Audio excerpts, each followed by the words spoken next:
Hello and welcome back to Hard Reset Info. In this video, I will show you how to change file option on DJI Mic 3. Let's begin.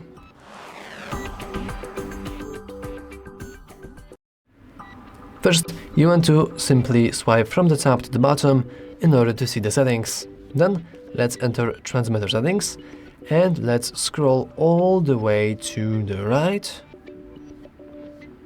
And here we should see file option as our last option. Let's click it. And we can choose between original file or file edited original file. Of course, if you want to, you can just go into the default option, but if you feel like it, you can always go into the second, more complicated one. It's completely up to you. Anyway, that's all for this video. If you found it useful, make sure to leave a like, subscribe, and as always, thanks for watching. See you next time.